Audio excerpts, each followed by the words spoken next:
Hello and welcome back. My name is Matt Latter, and today we're going to continue the Pillars of Eternity Let's Play campaign. Since the last episode ended, I've gone ahead and done a few quick changes. Most notably, I've finally leveled up, what's his name again? Aloth. And I've given him a Conceal Horde's Corrosive Siphon, and also Necrotic Lens. I've also given all the spells he has at his disposal a good read-through. Additionally, I've decided to go ahead and hire another adventurer, Nerea here. She is one of the godlike. Basically, from the lore I've quickly read up upon, the child of a normal race of any kind that has been blessed by the god, and they are blessed or cursed, depending on your point of view probably, with a permanent manifestation of the divine. That's why they look kind of strange. So Nerea here is going to be, or is actually, a moon-like. So she has a couple extra abilities there. The reason I've decided to go ahead and hire her is because I wanted a priest in the group that is focused on support and also a bit of healing. Additionally to all of that, I've set up some basic AI scripts for all of the characters so far. I'll have to see how that works out in the long run. I may need to change them again. But for now, let's go right ahead and start. What we've done in the last episode is we've got a new quest, a Mother's Plea. Basically, there's a person here whose sister traveled with us and died on the road, and we decided to help this woman, Ofra, to calm her fears about, well, essentially getting a Hollowborn herself, since she's pregnant. So we are set to travel to Anslog's Compass and speak with Mother Anga. So that we will do. I don't know if this quest is actually timed, but I'll treat it somewhat like that. So, I remember from a last playthrough that Anslog's Compass is down here, that bay here. So we need to go through Magron's Fork, and that we will do now.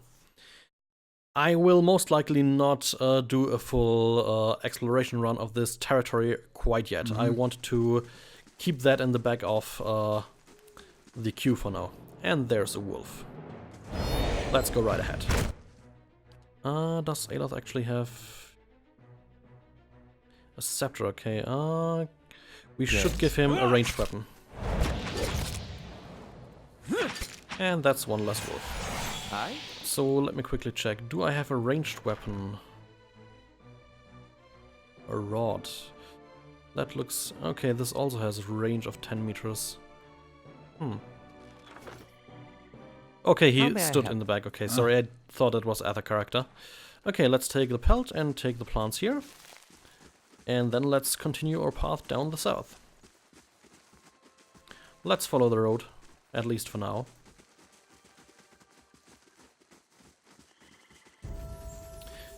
And we've had a level up. Oh right, it's Rodra, or a hired fighter. Let's quickly level her up then. We'll give her some survival and some athletics primarily. And yeah, let's deal with that. Okay, I may just grant her rapid recovery. She's supposed to stand in the front line anyways. And that's already that level up quickly done. So, let's continue onward. There's a guy. Come, let's talk with him quickly. Saw you in the flames. He saw me in the flames. That sounds interesting. Squatting at the base of the statue is an incredibly ugly man, with bulging red cheeks raked by pox scars and a scraggly beard. He is sweating, as if he has a fever, but his breathing is measured and steady, like a slow push of a blacksmith's bellows, but that comparison feels strange and unwelcome. The next comparison, possibly sparked by his grin, is that of a bear trap. And then, out of nowhere, there's a hint of alchemical fire that fails almost as soon as you identify the smell. Come to pray at the statue? Okay, suddenly the statue burns. The question mark is barely there. As the man makes the statement, the statue takes on a reddish cast, as if one is holding a torch to it, then slowly blossoms into waving flames. The man doesn't turn as the statue blossoms into fire. Creepy dude. The others are welcome, but it's best if just you and I trade words, and your shadows stay quiet. Hands off their weapons, both arcane and steel. It's only you I want to trade words with anyway. Interesting. I swear before the whore that is Margaret, no harm will come to you in her shadow, if that's enough of a promise for you. If not... A staff rests easily in his hand. It wasn't there a moment ago. That's one interesting character. Let's see, what answer can we... Well, let's be direct. I didn't catch your name, or why you want to speak with me. I didn't give it. You probably find names as useless as I do. The names that litter this world like debris are hard enough to wrap around the tongue. And what do they matter? It's what's beneath the skin and the letters I care about. What burns within. It's more important to me you're a watcher than whatever culture or accent decorates your letters like awkward crowns. Take pride in your actions, not where you hail from, or how your name rolls off whatever liar's tongue coats it now. This dude is intense. If you need a title to hang on me to match your own, Watcher, then call me Durance. And as you observe souls, I test them. Okay, that's even more interesting. He knows we're a watcher somehow. How did you know that? Durance shakes his head and his hand curls tightly on his staff. I can see the questions bubbling up. Let's burn them away, one by one. I am a missionary. I walk this diseased nation with its heathen, its people so careless with the spirits of others and their own, watchers among them. Yes, I know you for what you are, and your name doesn't interest me. Names are for honest folk, and you are a crack that shines light from another place. We're meant to travel together, you and I. Saw you in the flames. Not your face, but that soul of yours. All tightened up, like a huntsman's knot. So, you saw my soul in the flames? There's things we can teach each other, if you're in need of answers to your mantle of questions. I don't force my words on anyone other than you. I don't care who walks with you or what their mewling problems and politics are. There's enough howling in the world without me stoking that fire. I won't take from your provisions, don't need much on the road. I can carry my weight, which is considerable. Many will stand against you. They probably already have, from what I can see. Left their marks, it seems. Like a trail, worming its way behind you. Okay, so that guy appears to be the crazy preacher kind of sort. So, what kind of marks did they leave on me? Disease? Spirit wind? Both could have touched you, yet here you stand. That is true.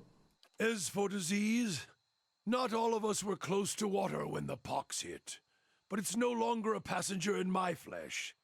It left its marks as well. But like flames, the pox doesn't strike twice, nor is it catching.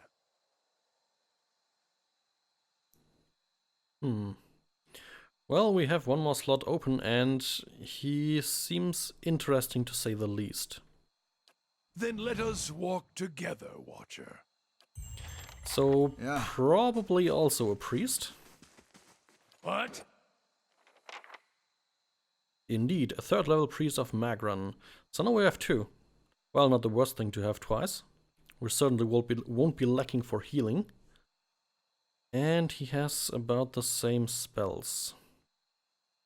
But a lot more second level spells, that's nice. Okay. Yeah. Well, that's nice already. Certainly interesting to finally have another character in the group as well. Well, finally I say, we've gotten a bunch of them so far. We keep following the road to our target. At least for now.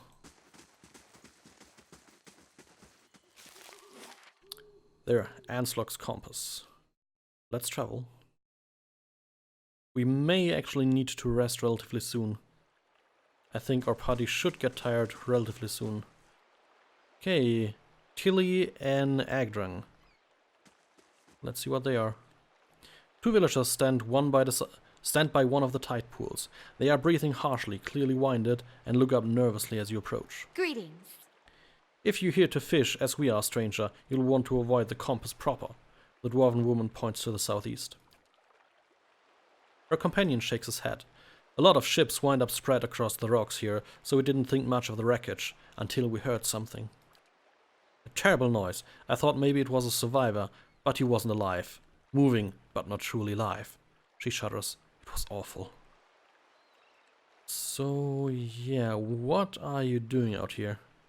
Fishing, of course. Right. Except I lost my fishing rod when I flung it at the head of one of those monsters. He sighs. We were looking the tide pools over, and thought we'd try our luck down by the rocks. Got the fright of our lives. We'll have to make do with the nets here or go hungry. Lots of shipwrecks, huh? The woman nods. All the time. It's a lovely place, but dangerous as anything to sail.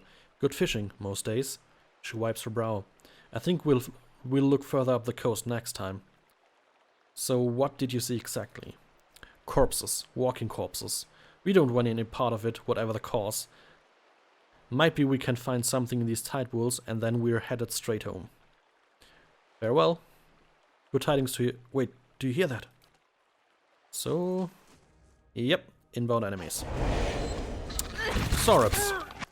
Not really dangerous.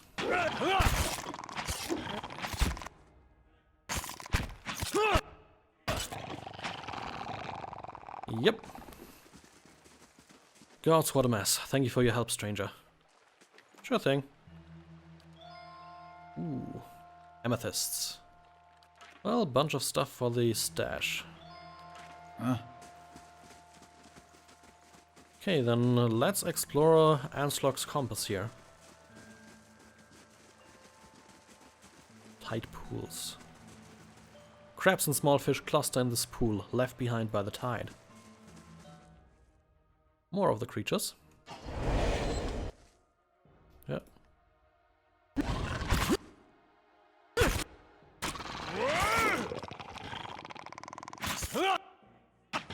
Well, easy meals. Yep. Those guys don't stand a chance. Like, at all. But they give us, I hope, what results in a bunch of money. We can certainly sell a lot of the stuff. Oh, what's here? Some kind of marking. Ranga! We were looking for you. Fish and clumps of seaweed, bright green with heat, royal in the stew. It tastes pleasantly salty. So we just went ahead and ate a bunch of it or what? Strange. Let's talk with Ranga. You find yourself facing a towering Omana woman. Her skin is the warm gold brown of a dying sunset, with pale, fish-white patches at throat and hands. Wavy, red-brown hair, pulled into tight braids around a stripe of bare skin that follows the curve of her skull, flows down over her broad shoulders. Good day, stranger. She regards you calmly, evidently unsurprised to find you here at the edge of her camp by the water. Have you come for medicine and craft works, or to share the fire? She gestures to the large cauldron nearby. Let's be direct. Orphra sent me here. She says that you know some way to ensure that her child is not a hollowborn. Benevolent one. Ah, more of Lord Raedric's frightened flock. She nods slowly. You're kind to come all this way. Poor Orphra must be beside herself. I imagine she gave you something for payment? Whatever it is, you keep it. Okay? I don't need coin. I need you to do something for me instead. Ranga points inland. There is a Saurab tribe to the northeast, led by one of their priests. Tana was exiled from there some time ago, and their scouts still lurk about this place, waiting for an opportunity to end his life. So if I've seen right, there was a Saurab standing nearby. Yep, here.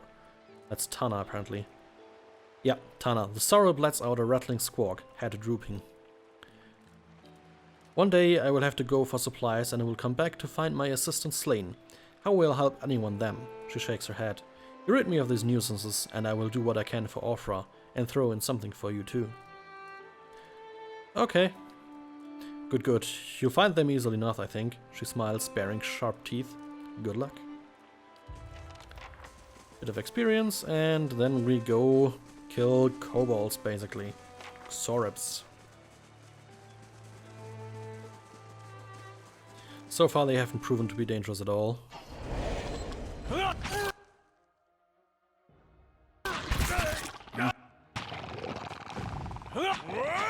And 2 more down. Let's wait until we can loot them. There we go. More stuff for the stash. There's a cave here, okay. We'll come back here later. First we look for the camp.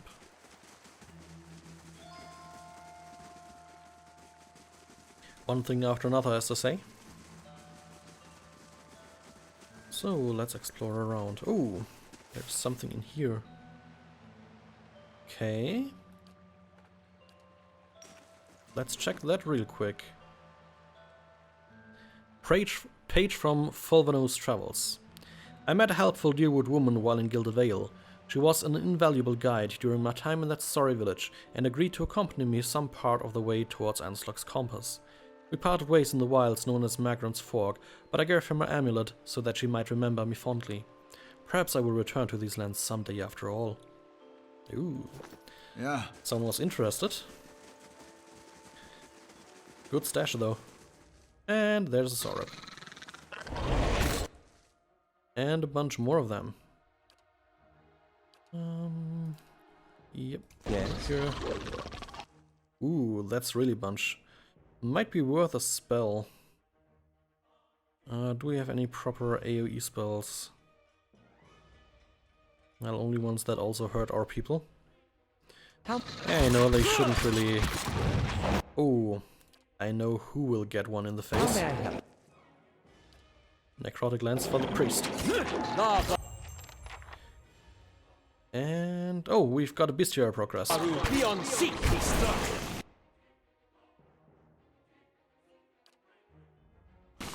He's running somewhere.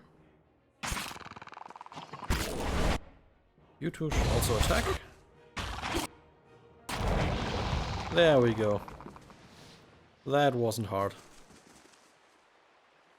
Okay, let's see. A bunch more stuff to sell.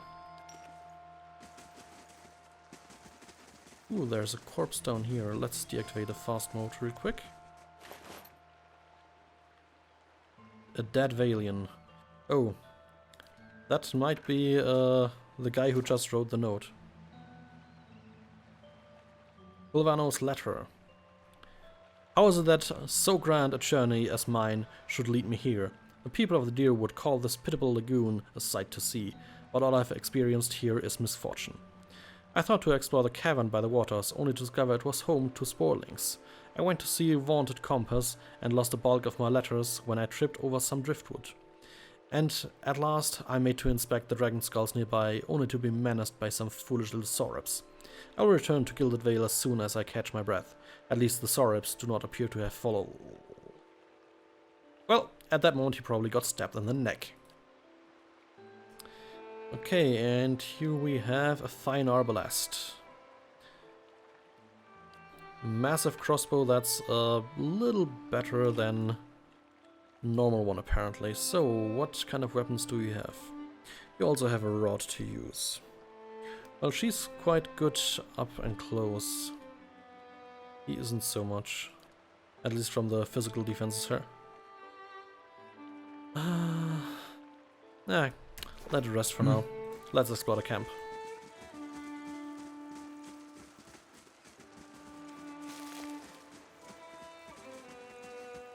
Nothing else in here. Clamshells and crab carapaces litter the coals. So they snacked a little.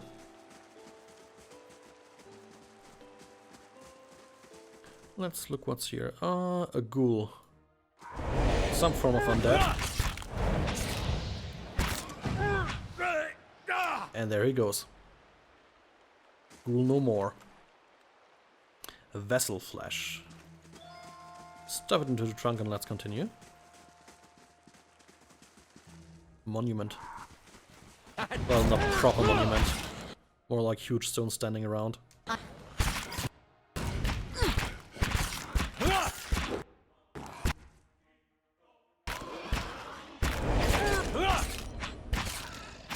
Well, so far we're really doing well.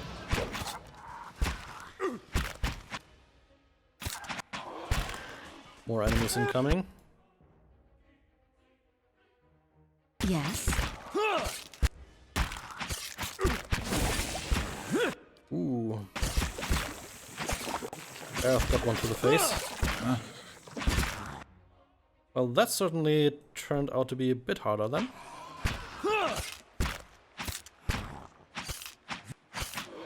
There we go. Okay. And Barrett is standing again.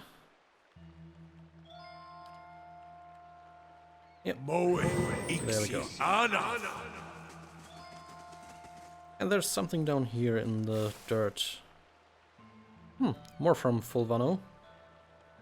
Let's quickly put the letters somewhere else. So we only have one tool. Oh, I didn't take it apparently. I did. Okay, who's... Ah, Aloth got it. While traveling west towards Gilded Vale, I encountered a fellow traveler of some considerable intelligence. Holy shit, that's a word. And we engaged in pleasant conversation. It came to light that the poor fellow had the most execrable pair of boots upon him. I gave him one of my spare sets that he might better appreciate Valian craftsmanship. May they serve him well, for he said he intended to cross the wilderness known as the Black Meadow. I cannot imagine it is a pleasant place. Sure. So we finally also got our taste of the first undead. They certainly are dangerous. Need to pay a little bit better attention next time. So what do we have here? Ropes, a mail coif, and an open helm.